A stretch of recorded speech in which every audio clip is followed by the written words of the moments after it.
Welcome to another edition of the Apologist Bookshelf. I'm Gary Zacharias.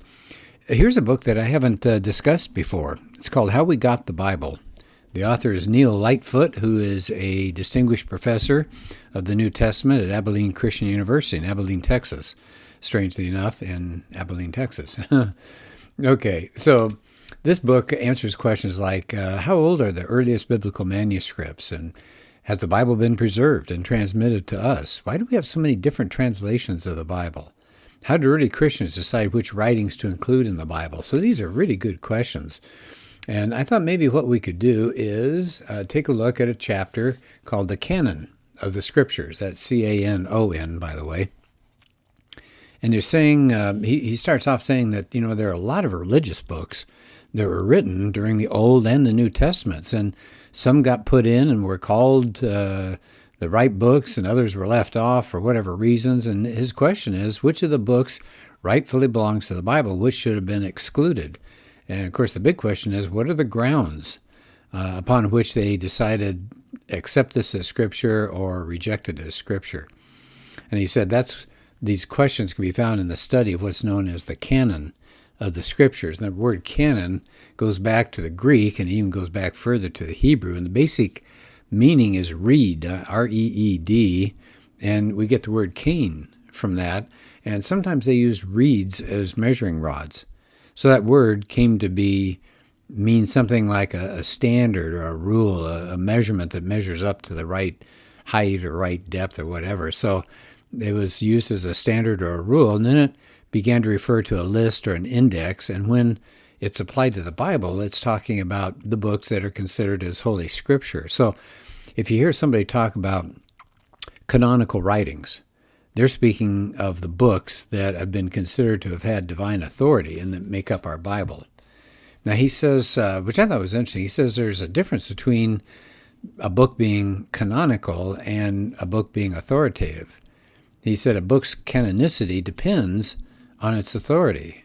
So Paul, for example, writes to the Corinthians, and the letter is acknowledged as possessing divine authority. That's in 1 Corinthians 14, verse 37.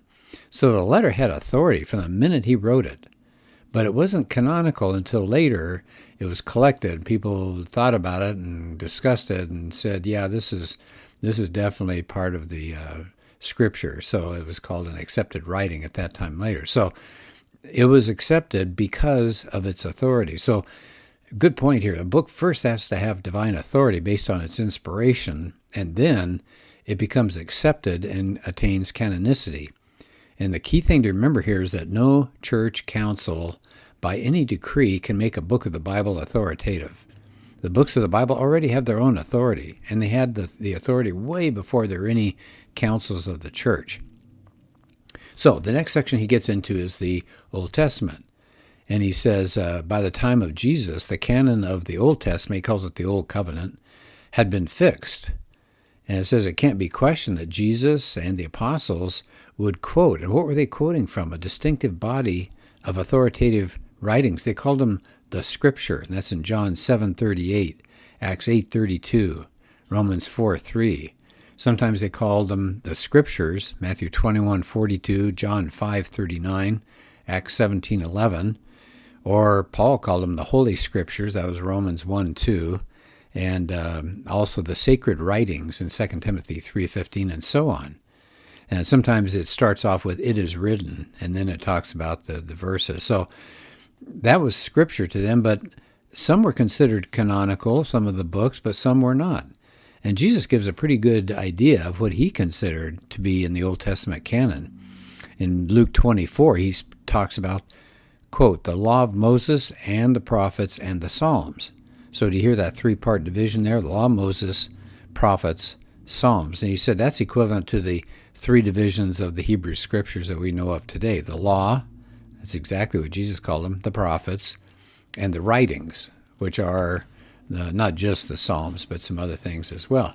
So Jesus later in Luke and in Matthew once spoke about the blood of Abel to the blood of Zechariah, kind of like bracketing what he considered to be the beginning and the end of the Old Testament. So the first martyr of the Old Testament was Abel, and the last martyr was Zechariah, which is in Second Chronicles. Now you scratch your head and you say, wait a minute, Second Chronicles isn't the end of the Old Testament. You look through your index and your list of books, you go, that's not the end. But you have to consider this. Chronicles was placed at the end of the Hebrew Bible. The Hebrews, the Jews, had a different order for their Old Testament. So what Jesus was saying was, what Scripture goes from Genesis to the end, all the books that are considered canonical today in the Old Testament, to Chronicles.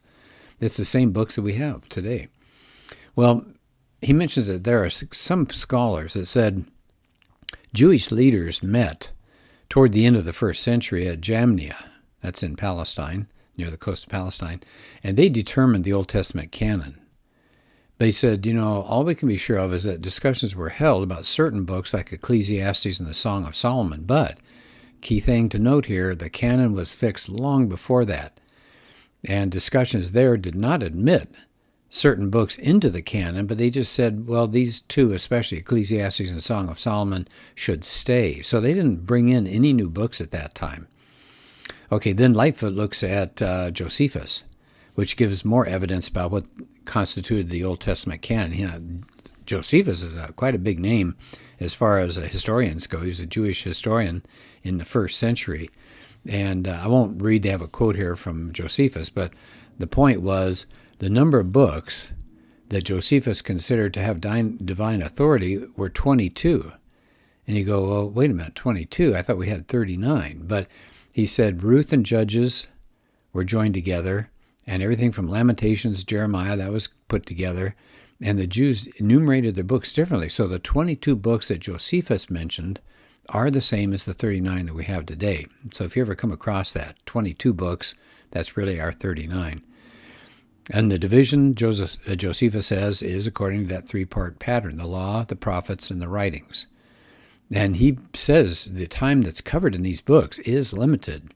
He believed it started with Moses to Artaxerxes, which is like 400 BC. So that's the idea the Jews have left with us, which said the prophetic inspiration ceased with Malachi.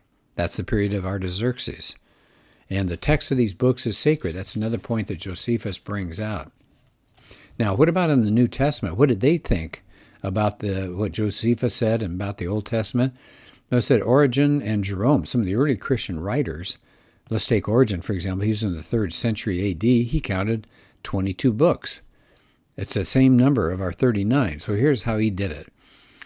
1 through 5, those are the 5 books of Moses. 6 is Joshua. Judges and Ruth is counted as 1.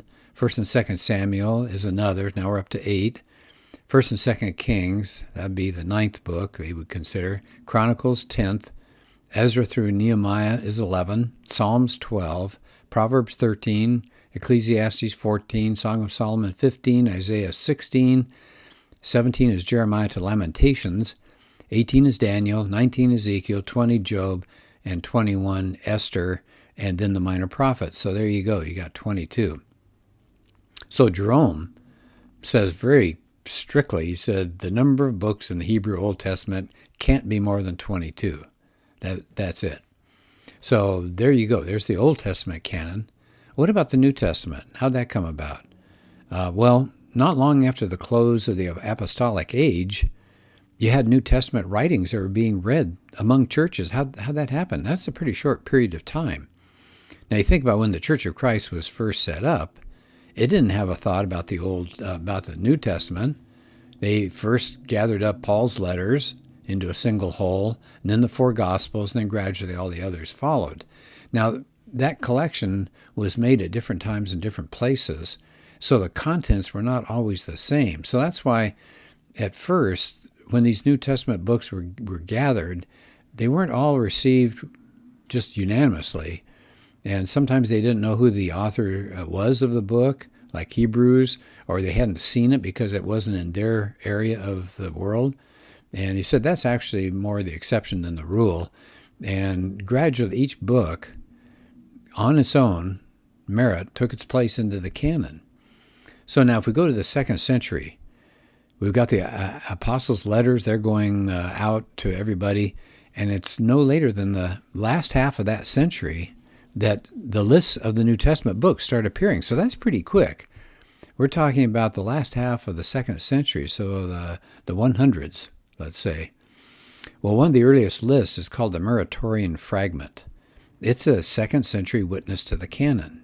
So here we are. We don't have to wait for the Council of Nicaea. That's kind of the skeptics' view today. Oh, you didn't have a New Testament canon until the 300s. You had the Council of Nicaea, and they sat around, looked at all these books, and they just kind of randomly picked some for the New Testament. That's not true at all. So let's take that Muratorian Fragment. Now, it's a catch because it is a fragment. It's not the complete list. But it was discovered in the 18th century, and some of the books it's not on a list because the list is missing some. It's torn. But the Gospel of Luke is the first one mentioned by name, but it's called the third Gospel. So guess what? What got torn off, what's missing, would probably be Matthew and Mark. And then he's got Luke. And he's got John, Acts, 13 letters of Paul, Jude, 2 letters of John, and Revelation. So that's pretty complete in the 2nd century. The only thing that was not on his list would be Hebrews, James, 1st and 2nd Peter, and question mark as far as 3rd John goes. But that's pretty close to what we have today. Now, the catch is that fragment, the Muratorian Fragment, accepts 2 books and puts them in there, Wisdom of Solomon, the Apocalypse of Peter, but it says some of our people don't want it read in the church. Okay, so even it's questionable as well. Let's go into the 3rd century. So now we're in the 200s. Origen comes along, and he adds his list of New Testament books, and he wrote a lot of things, but we don't have all of it. But here's what we do know. Origen said there are 4 Gospels and only 4. And guess what? Matthew, Mark, Luke, and John. And he commented about each of those. He accepted Acts, 13 letters of Paul, 1 Peter, now we've got 1 Peter in there, 1 John, Jude, Revelation. He's a little hesitant about Hebrews, James, 2 Peter, 2nd and 3rd John. He does quote from Hebrews, but he said there are some churches that don't accept it. For 2 Peter, he said it's possibly from Peter, but it's disputed. And then when you consider 2nd and 3rd John, he said, well, it could be a 2nd and 3rd epistle, but not all consider those to be genuine. So there are a few reservations that he had, but it's pretty close to the Muratorian canon.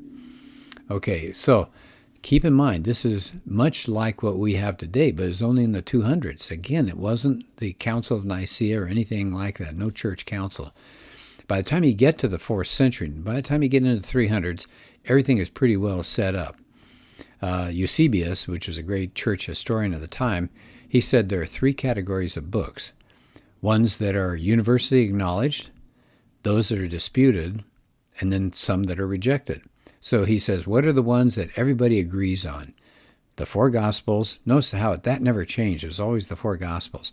Acts, 14 letters of Paul, 1 John, 1 Peter, and Revelation. And he says the disputed books would be James, Jude, 2 Peter, and 2nd and 3rd John. But he said they're recognized by the majority. And then in AD 367, you have Athanasius. He published a list of exactly the books that we have today, the 27. And Athanasius said, these are the springs of salvation. Let no one add anything to them or take anything away from them. So that's where it got all solidly fixed up. Now, there was a little confusion about some of the books, as you gathered. In some cases, the authorship was in doubt, like Hebrews. Nobody knew exactly who wrote Hebrews.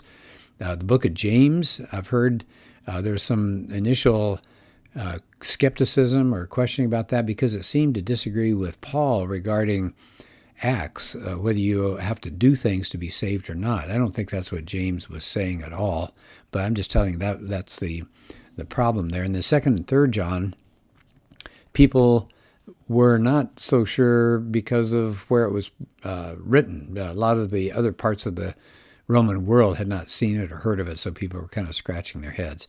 But they were not questioned because they taught some kind of different gospel. They just weren't well known. They weren't widely circulated. Now, there were some other books like the Epistle of Barnabas and the Shepherd of Hermas, and said they were never really put on a par with the apostolic writings, but they said they could be read for public worship, and they're not divine. So sometimes I guess on Sundays they would actually read some of those. So here's the summary of what we've been talking about so far. So you got the word canon. That's the list of books that are divinely inspired or in the Bible. It was a gradual process, just as the books themselves came into being. They didn't all get written down at one time. And by the time of Jesus, the Old Testament canon was well defined, and everybody knew exactly what they meant by that. As far as the New Testament, not long after they were written, they were being read in the church assemblies. They were held in high esteem. And the words of Jesus and the apostles were no less authoritative than the Old Testament.